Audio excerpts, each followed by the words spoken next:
మీ అందరికీ ప్రభు యేసుక్రీస్తు నామములో హృదయపూర్వక వందనములు. ఈరోజు అంశం ఏంటంటే దేవుడు ఎవరు? ఈ ప్రపంచంలో దేవుళ్ళు అని పిలువబడుతున్న చాలామంది ఉన్నారు, కానీ నిజమైన దేవుడు గుర్తించడం ఎలాగా? ఆయన ఎలా ఉంటాడు? దేవుడు అంటే అర్థం ఏంటి? దేవుడు ఎలా ఉంటాడు? ఆయన గుణ లక్షణాలు ఏంటి? దేవుడికి మనకున్న వరుస ఏంటి? దేవుడు ఉంటే చోటు ఏంటి? దేవుడి పేరేంటి? ఈ విషయాలు నేర్చుకుందాము.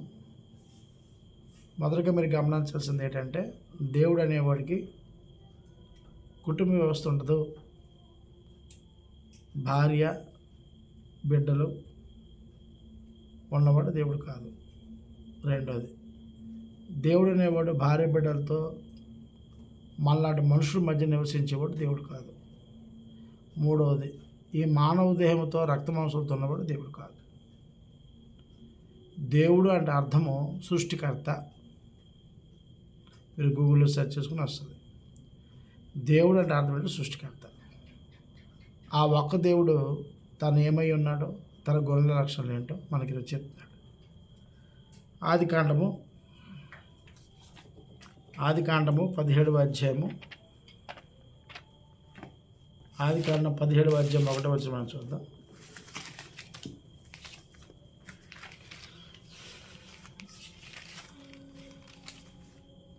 అధ్యాయం 1వ వచనం. అబ్రహాము 99 ఏండ్ల వాడైనప్పుడు యెహోవా అతని ప్రత్యక్షమై, నేను సర్వశక్తి గల దేవుడును, నా సన్నిధిలో నడుచుచు నిందారహితుడు ఉండను. దేవుడు ఏమై ఉన్నాడట? సర్వశక్తిమంతుడు. సర్వశక్తిమంతుడు అంటే ఆయన శక్తికి పరిమితి ఉండదు. ఆయన ఏదే చేయగలడు. ఈయన ఎంత సర్వశక్తిమంతుడు అంటే, ఎంత శక్తిగల దేవుడు అంటే, సర్వసృష్టిని చేశాడు. సృష్టిలో ఉన్న ప్రతిదాన్ని చేశాడు. సృష్టిలో తన నివాసింపజేయడానికి వచ్చిన ప్రాణులకు, తన పోలికలో ఉన్న మనుషులకు ఏది అవసరమో ప్రతిదీ చేశాడు. నిజమైన దేవుడు ఏం చెప్తున్నాడు? నేను సర్వశక్తిమంత దేవుడిని. సర్వశక్తిమంతుడు అంటే నా మీద మరొక శక్తి అనేది లేదు నేను సరెండర్ అవ్వడానికి.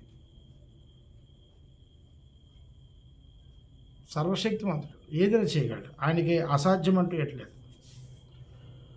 కాబట్టి నిజమైన దేవుడిని ఎలా గుర్తిస్తామని అంటే, సర్వశక్తి గల దేవుడు అని ఈయనే డైరెక్ట్ చెప్తున్నాడు. అంతే తప్ప లోకంలో చాలామంది దేవుళ్ళు ఉన్నారు. ఈ దేవుళ్ళు ఏంటంటే, సమస్య వస్తే ఇంకో దేవుడికి వెళ్ళి నా సమస్య క్లియర్ చేయ అన్న దేవుడు ఏం కాదు. నేను సర్వశక్తిమంతుడు, ఒక్కడే దేవుడు. ఆ ఒక్క దేవుడు ఏదైనా చేయగలడు. విషయం అంటే అందరూ కూడాను ఒకే దేవుడు నమ్ముతారు. వీటి హిందూ సోదరులు కానీ, ముస్లిం సోదరులు కానీ, బౌద్ధ మత సోదరులు కానీ, అలాగే క్రైస్తవులు కానీ, అందరూ కూడా ఒకే దేవుడు నమ్ముతారు. కానీ ఆ దేవుడి పేరేంటో తెలియదు, ఆయన రూపం ఏంటో తెలియదు, దేవుడికి మనకు ఉన్న వరుస ఏంటో తెలియదు, దేవుడు ఉండే చోటు తెలియదు, దేవుడిని ఆరాధించే పద్ధతి తెలియదు. కానీ దేవుడు మాకు తెలుసు అంటారు. కాబట్టి దేవుడు సర్వశక్తిమంతుడు, ఆయన మించిన శక్తి మరొకలేదు. అలాగే మనం ఇప్పుడు మరొకటి చేద్దాం. కీర్తన గ్రంథము 139వ అధ్యాయము 1 నుండి 6 వచనాలు. 139 కీర్తన గ్రంథము 1 నుండి 6 వచనాలు. యెహోవా, నీవు నన్ను పరిశోధించి తెలుసుకుని ఉన్నావు.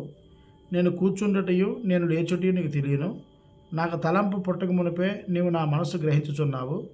నా నడకను నా పడకను నీవు పరిశీలన చేసి ఉన్నావు. నా చర్యలన్నిటిని నువ్వు బాగా తెలుసుకొని ఉన్నావు. యెహోవా మాట నా నాలుగు రాకమునిపే అది నీకు పూర్తిగా తెలిసి ఉన్నది. వెనుకను ముందును నీవు నన్ను ఆవరించి ఉన్నావు. నీ చెయ్యి నా మీద ఉంచి ఉన్నావు. ఇట్టి తెలివి నాకు మించినది, అది అగోచరము, అది నాకు అందదు అన్నాడు. అంటే నువ్వు నన్ను పరిశోధించి తెలుసుకుంటున్నావు అన్నాడు. మనుషులు ఏంటంటే దేవుని గురించి తెలుసుకునే ప్రయత్నం చేయరు, కానీ లోకంలో ఉన్న పక్షుల గురించి, పశువుల గురించి, సెల్ఫోన్ల గురించి, కొనే బట్టల గురించి, తినే ఆహారం గురించి, అన్ని రుచుల గురించి పరీక్షిస్తారు. కానీ దేవుడిని ఎవరు పరీక్షించరు. కానీ దేవుడు, సృష్టికర్త అయిన దేవుడు మాత్రం నిన్ను పరిశీలిస్తున్నాడు. పరిశీలించేవాడు ఏమంటే జ్ఞాని. అంటే నువ్వు పరిశీలన చేసి తెలుసుకుంటావు, ఇది ఎలాంటిది, ఇది ఎలాంటిది అని. దేవుడు అలా కాదు. తన పోలికలో సృష్టించినటువంటి మనుషుడు ఎలా బ్రతుకుతున్నాడు? తన కొరకు బ్రతుకుతున్నాడా, లేదా ఈ భూమి మీదకి వచ్చిన తర్వాత తన కోసమే బతికేస్తున్నాడా అని పరిశోధిస్తాడు. ఇతను ఎంత జ్ఞానవంతుడు అంటే దేవుడు సర్వజ్ఞుడు అంటే సర్వజ్ఞాని. అంటే ఈ భూమి మీద ఉన్న సముద్రంలో ఉన్న జీవరాశుల గురించి తెలుసు, భూమి మీద ఉన్నటువంటి జీవరాశుల గురించి తెలుసు, నరుల గురించి తెలుసు, చెట్ల గురించి తెలుసు, ఆకాశ ఎగిరే పక్షుల గురించి తెలుసు, ప్రాకే పురుగులు తెలుసు, కీటకాలు తెలుసు. అందరి గురించి తెలిసిన వాడే సృష్టికర్త. కాబట్టి దేవుడు యొక్క స్వభావం ఏంటంటే సర్వజ్ఞాని. దేవుడు సర్వజ్ఞుడు అంటే అందరి గురించి అన్ని విషయాలు తెలిసినవాడు. కాబట్టి ఈ సృష్టి నిర్మాణము దేవుని సర్వజ్ఞతలు కలిగింది. ఈరోజు చాలామంది లోకంలో దేవుళ్ళు ఉన్నారు. మీరు చూడండి, ఒక దేవుడు సమస్య వచ్చి ఏదో వస్తే ఇంకొకటి దగ్గరికి వచ్చి సలహా అడిగే దేవుళ్ళు ఉన్నారు. ఇలా జరిగింది ఏం చేద్దాము అని. ఇతను అలాంటి వాడు కాదు. ఎవరో దారి తప్పారు అనుకోండి, ఆ దారి తప్పినోడు కూడా ఎక్కడ ఉన్నాడో తెలిసినవాడు దేవుడు. కాబట్టి ఆ పేర్లు ఇందులో వ్యక్తపరచకూడదు, అది నా ఉద్దేశం కాదు. దేవుడి గురించి అందరూ తెలుసుకోవాలనే ఉద్దేశంతో మాటలు చెప్తున్నాను. కాబట్టి అందరి గురించి అన్ని విషయాలు తెలిసినవాడు దేవుడు. భూత భవిష్యత్తు వర్తకాలను ఎరిగినవాడు దేవుడు. దేవుడికి అన్ని శాస్త్రాలు తెలుసు, అన్ని భాషలు తెలుసు, అందరి హృదయాంతరంగాలు ఎరిగినవాడు దేవుడు. కాబట్టి ఆయన జ్ఞానానికి మితి కానీ పరిమితి కానీ లేదు. ఆయన అపరిమితమైనటువంటి జ్ఞానం కలిగినవాడు. ఇది మీరు దయతో గమనించాలి. కాబట్టి ఎవడు పడితే ఆయన్ని దేవుడని మీరు డిసైడ్ చేయకూడదు. మానవులు సృష్టించిన దేవుళ్ళు ఉన్నారు, రాజులు తనకు తనగా ప్రకటించుకొని దేవులుగా ఉన్నారు. అలాగే ఒక సామాజిక వర్గము తయారు చేసిన వారు ఉన్నారు. ప్రాకే పురుగులను దేవుడిగా చూపించేవారు ఉన్నారు, జంతువులు చూపించేవారు ఉన్నారు. అవి దేవుడు కావు. దైవం ఒక్కడే. ఆయన మనకి పరిశుద్ధ గ్రంథం ద్వారా మనకు తెలియజెప్తున్నాడు తను ఎవరనే విషయాన్ని. కాబట్టి ఎవరు సర్వజ్ఞుడో, ఎవరి గురించి అన్నీ తెలిసినవాడో, ఏం జరిగినా అలాంటి వాడు దేవుడు తప్ప సర్వజ్ఞానం లేనివాడు దేవుడే కాదు. కాబట్టి మూడోది చూస్తే కీర్తన గ్రంథము 139వ అధ్యాయము 7-9 వచనాలు. నీ ఆత్మయోధను నేను ఎక్కడికి పోవదును, నీ సన్నిధిని నేను ఎక్కడికి పారిపోవదును. నేను ఆకాశంకి ఎక్కడ నువ్వు అక్కడ ఉన్నావు, నేను పాతాళమందు పండుకొని నువ్వు అక్కడ ఉన్నావు. నేను వేకువరు ఎక్కడ కట్టుకొని సముద్ర దిగంతంలో నివసించినాను, అక్కడ నీ చేయి నన్ను నడిపించును, నీ కూడి చేయి నన్ను పట్టుకున్నాను. ఎక్కడికి వెళ్ళినా నువ్వు ఉన్నావు. నువ్వు అమెరికా వెళ్ళు అక్కడ ఉంటాడు, రష్యాలో ఉంటాడు, దుబాయ్ వెళ్ళు, ఖత్తర్ వెళ్ళు, చైనా వెళ్ళు, సింగపూర్ వెళ్ళు, అది ఎక్కడ నుండి ఒరిస్సా రాష్ట్రం వెళ్ళు, బెంగళూరు వెళ్ళు, తమిళనాడు ఎక్కడికి వెళ్ళినా ఉన్నాడు. దేవుడు అనేవాడు ఒక ప్రాంతానికో, ఒక జిల్లాకో, ఒక దేశానికో పరిమితి చెందినవాడు కాదు. దేవుడు సర్వాంతర్యామి అంటే ప్రతి చోట ఉంటాడు ఆయన. నువ్వు పడవలో ప్రయాణం ప్రమాదం వచ్చింది, అయ్యా తండ్రి నన్ను కాపాడను, ప్రమాదం తప్పించగలడు ఆయన. యోబుకు తప్పించినట్టు, యోనాకు తప్పించినట్టు. కాబట్టి ప్రియమైన వాళ్ళారా, దేవుడు సర్వాంతర్యామి. ఈరోజు ఏం చేశారంటే, లోకంలో ఉన్న దేవుళ్ళు దేశానికో దేవుడు, రాష్ట్రానికో దేవుడు, జిల్లాకో దేవుడు, మండలకో దేవుడు, కేంద్రకో దేవుడు, వీధికో దేవుడు, ఇంటికో దేవుడు. అలాంటి వాడు దేవుడు కాదు. ఒక్కడే దేవుడు.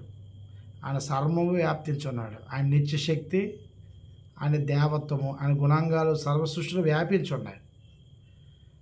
వివాహ వ్యవస్థ కలిగిన వాడు, రక్తమాంసాలతో ఉన్నవాడు దైవమే కాదు. దైవానికి నీలాగా నాలాగా దేహం ఉండదు. దేవుడు ప్రకృతి సంబంధి కాదు. ఒక దేశానికో, ఒక రాష్ట్రానికో, ఒక జిల్లాకో, ఒక మండలానికో, ఒక గ్రామానికో, ఒక ఇంటికో పరిమితమైన వాడు దేవుడు కాదు. సర్వాంతర్యామి. నువ్వు ఎక్కడికి వెళ్ళు ఆయన ప్రతి దగ్గర ఉన్నాడు.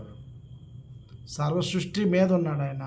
ప్రతిదీ చూడగలడు ఆయన, ప్రతిదీ వినగలడు. ఒకేసారి భూమి మీద ఉన్నటువంటి జీవులతో సహా, మనుషులతో సహా ఒక్కసారి మొరపెట్టిన అందరి హృదయాలను పరిశీలించగల దేవుడు నా దేవుడు. కాబట్టి దేవుడు తానే ఏమై ఉన్నాడన్న సంగతి ఈరోజు మనకి తెలియజెప్తూ ఉన్నాడు. 4వదిగా చూస్తే నిర్గమాకాండము 3వ అధ్యాయము 14వ వచనం చూస్తే, 4వ అధ్యాయము, క్షమించండి, నిర్గమాకాండము 3వ అధ్యాయము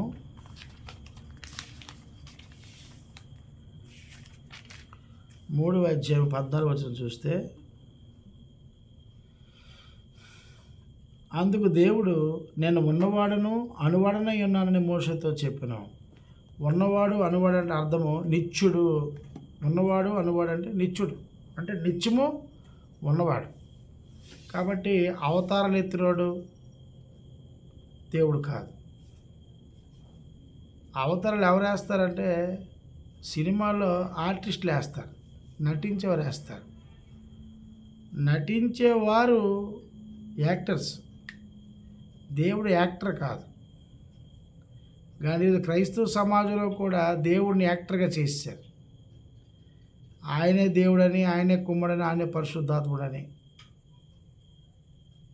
ఒక అసత్యాన్ని ప్రకటించారు, లేక అర్థం కాక.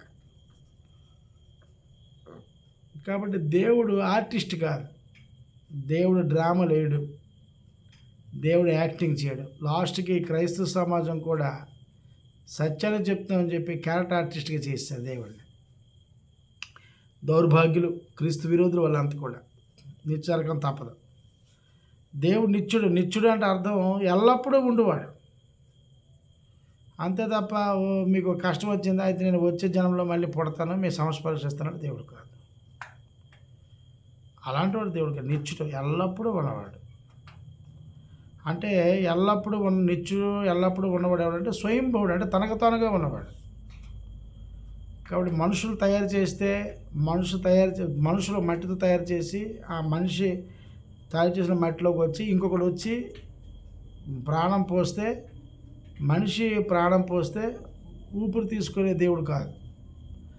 ఈరోజు అలా పబ్లిక్ ప్లాట్ఫామ్ ఉంది. ఒక సామాజిక వర్గము మట్టితో బొమ్మ చేస్తారు, బొమ్మ చేసిన తర్వాత ఇంకో సామాజిక వర్గం వచ్చి మంత్రోచ్చారాలతో చేస్తారు. దైవాన్ని ఎవడైనా సృష్టించగలరా? మనిషికి అంత అధికారం ఉందా? మానవుడు దేవుడి పొడుగులో సృష్టింపబడినప్పుడు కూడాను దేవుడు తన అదృశ్య లక్షణాలు మనకి ఇవ్వలేదు. అంటే నిత్యశక్తి అనేది మనిషికి ఇవ్వలేదు. ఒక పరిమితిగా మనిషిని క్రియేట్ చేసి ఉంచాడు. ఈరోజు ఏమైపోతుంది, ఒక సామాజిక వర్గం వచ్చి బొమ్మను చేసి ఒక దేవుడిని ఏదో చేస్తాడు వాడు, ఇంకో సామాజిక వచ్చి ప్రాణప్రతిష్ఠ చేస్తారు. మనిషే దేవుడి ప్రాణప్రతిష్ఠ చేస్తే చచ్చిపోయిన మనుషులందరూ బ్రతికించవచ్చు కదా. కాబట్టి నిత్యుడు, దేవుడిని ఎవడు క్రియేట్ చేయలేడు, దేవుడే తనకు తాను క్రియేట్ అయ్యి ఉన్నాడు. అంటే దాని అర్థము దేవుడు స్వయంభవుడు. స్వయంభవుడు అంటే ఉన్నవాడు అనువాడును, నేను ఉన్నవాడును అనువాడును అన్నాడు. Nobody can create the God. దేవుడిని ఎవడు తయారు చేయలేదు. దేవుడు అన్ని కాలాల్లో ఉన్నాడు. సృష్టికి ముందు ఉన్నాడు, సృష్టి తయారులో ఉన్నాడు, ఇప్పుడు ఉన్నాడు, ఎప్పుడూ ఉన్నాడు. ఆయన ఎప్పుడు సర్వయుగములు మహారాజు ఉన్నాడు, మహాగణుడై ఉన్నాడు. కాబట్టి అవతారాలు వేసినాడు, క్యాటర్లు వేసినాడు దేవుడు కాదు. ఇది మీరు దయతో గమనించండి. లోకంలో ఉన్న దేవుడికి నిజమైన దేవుడికి వ్యత్యాసం ఏంటి అంటే అవతారాలు ఎత్తడు, దేవుడు యాక్టర్ కాదు. ఇది మీరు దయతో గ్రంథం ఆధారంగా గమనించాలి. అలాగే మరొక మాట చూద్దాం. యోహాను సువార్త 4వ అధ్యాయం 20వ వచనం చూస్తే, యోహాను సువార్త 4వ అధ్యాయము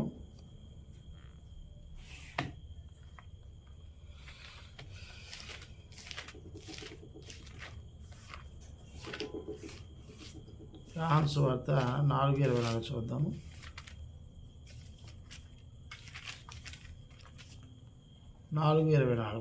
దేవుడు ఆత్మ గనుక ఆయన ఆరాధించువారు ఆత్మతోనూ సత్యముతోనూ ఆరాధింపగలను అన్నాడు.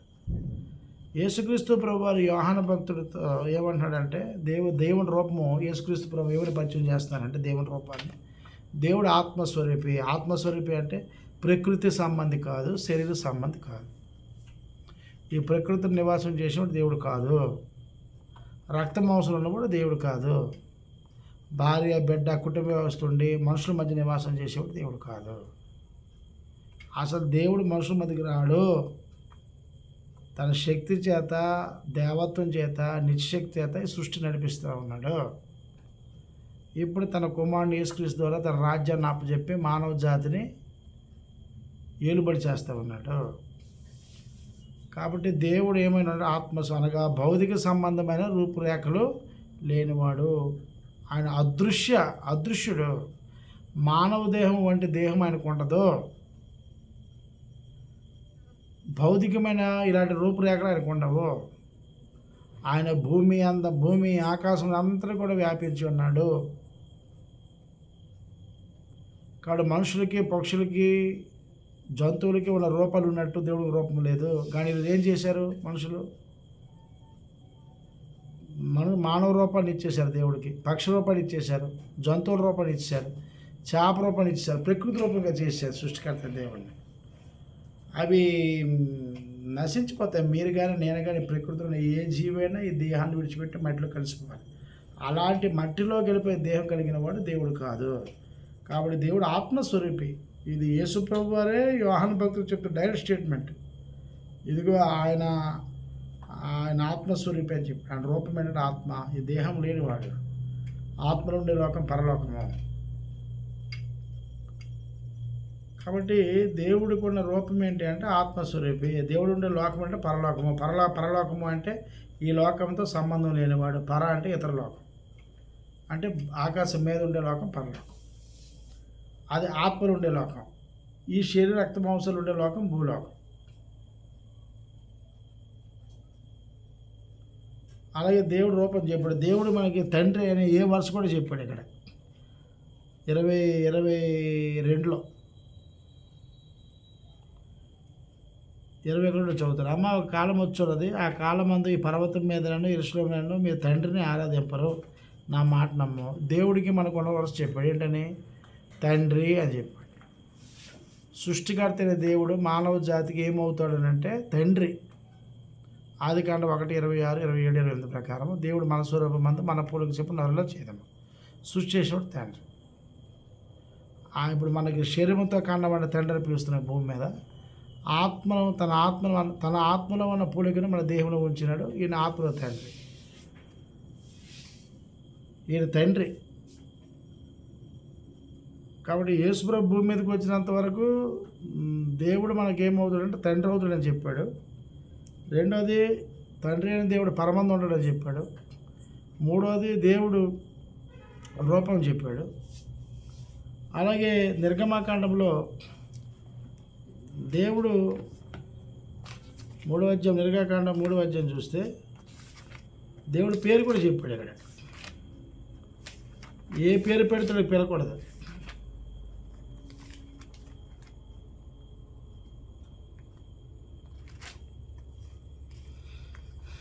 నిర్గమకాండము 3వ అధ్యాయం చూసాం కదా, చూద్దాం. 3వ అధ్యాయము 13 చదువుతాను. మోషే చిత్తగించుము, నేను ఇశ్రాయేలు వద్దకు వెళ్ళి వారిని చూచి మీ పితరుల దేవుడు మీ వద్దకు నన్ను పంపిన వారితో చెప్పగా వారి పేరేమి అని అడిగిన ఎడల వారితో నేను ఏమి చెప్పాలని దేవుడిని అడిగాను. అందుకు దేవుడు, నేను ఉన్నవాడును అనువాడని అన్నాను. మోషే చెప్పాడు, మరియు ఆయన ఉండుననువాడు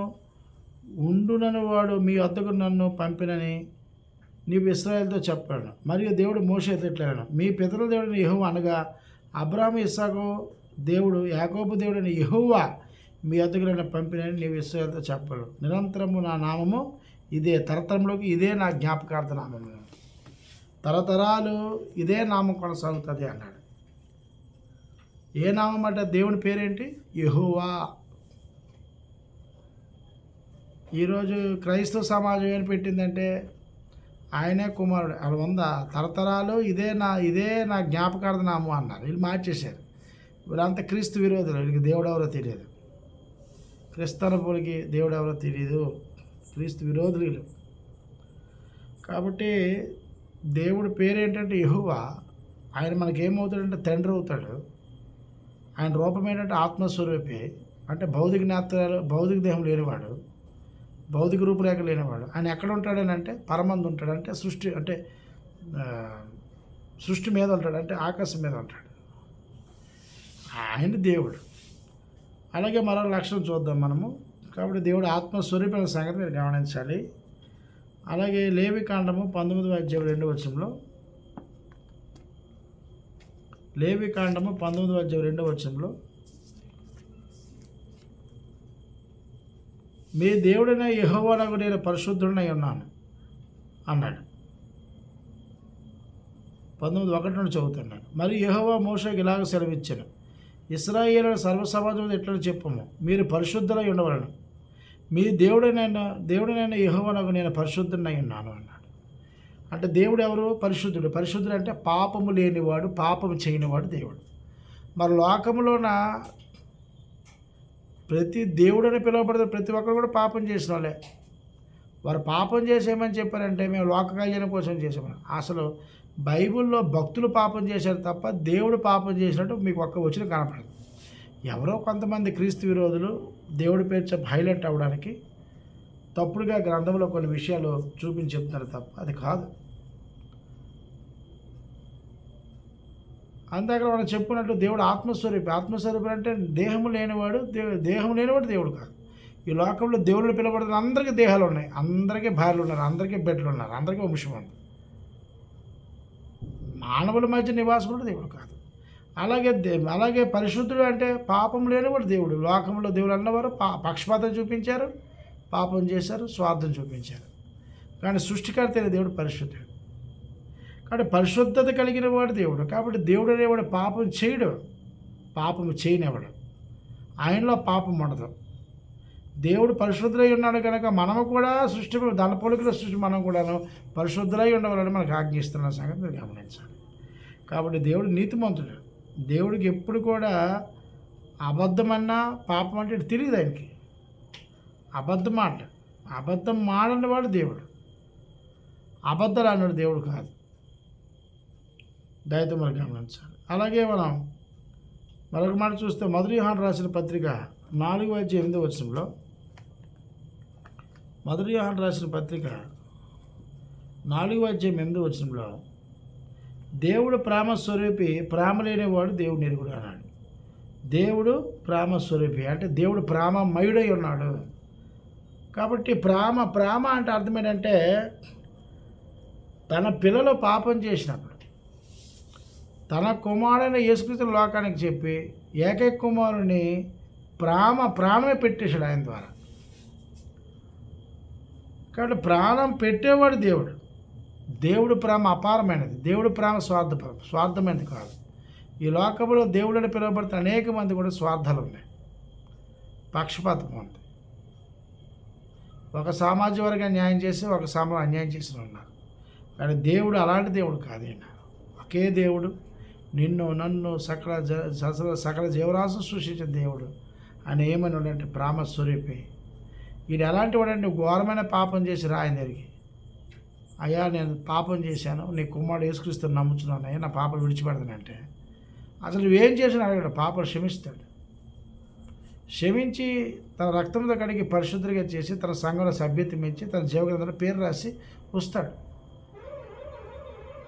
అది వంచడమే కాక తిరిగి నిన్ను పరిశుద్ధాత్ముడిని నువ్వెక్కడ మళ్ళీ పాపలు పడిపోకుండా నిత్యము పరిశుద్ధంగా జీవించడానికి పరిశుద్ధాత్మని వరం నీకు ఇస్తాడు. ఆయన మరణ నీలోకి వచ్చి ఆయన సర్వసత్యం నడిపిస్తాడు. ఇది ఎంత అద్భుతమైన కాన్సెప్ట్. కాబట్టి ఆయన ప్రేమ స్వరూపై ఉన్నాడు. కాబట్టి ఆయన ప్రేమకి నన్ను ఎంత ప్రేమిస్తావు అని చెప్పడం లేదు, ఎంతైనా ప్రేమించగలడు. మనము అవసరాన్ని బట్టి దేవుడిని ప్రేమిస్తాం తప్ప దేవుడు అలాగే మన అవసరాన్ని బట్టి ప్రేమించేవాడు దేవుడు కాదు. కాబట్టి దేవుడు కనికరమును, దయ, దీర్ఘశాంతము, విస్తారమైన కృపా సత్యములు గలవాడై ఉన్నాడు. కృప కనికరించేవాడు దేవుడు, కరుక్కోటగల దేవుడు కాదు. ఆ సంగతి గమనించాలి. అలాగే మనం ఇంకా దేవుడిగా మనం చూస్తే రోమిలికి రాసిన పత్రిక 2వ అధ్యాయము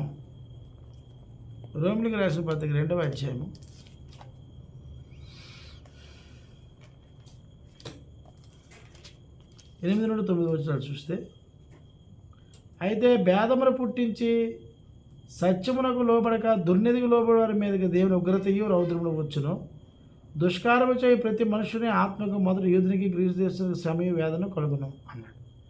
కాబట్టి ఎవరైతే దేవుడు దైవమిచ్చిన గ్రంథాన్ని తనకు అనుకూలంగా మలుచుకొని బోధిస్తూ పప్పం గడుపుకుంటాడు, కడుపుకు దోషుడవుతాడు, గ్రంథాన్ని ఉక్కిరిగా భేదిస్తాడు,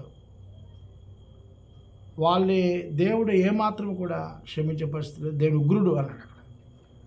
దేవుడు ఏమిటి? ఉగ్రుడు. మీరు అనుకున్నట్టు అందరూ దేవుడు కరుణామయుడు దయామయుడు అన్నదేమో కాదు. అది మీకు ఒక షేడే మీకు తెలుసు. దేవుని గ్రంథాన్ని, దేవుని యొక్క చిత్తాన్ని, దేవుని సంకల్పాన్ని, దేవుడి పేరు, దేవుడు మనకు ఉండే వరుస, దేవుని ఆరాధించే పద్ధతి, దేవుడు ఉండే చోటు తెలియకపోతే నీ ఆత్మ నరకలో పడతాపద. కాబట్టి దేవుడు ఉగ్రుడు,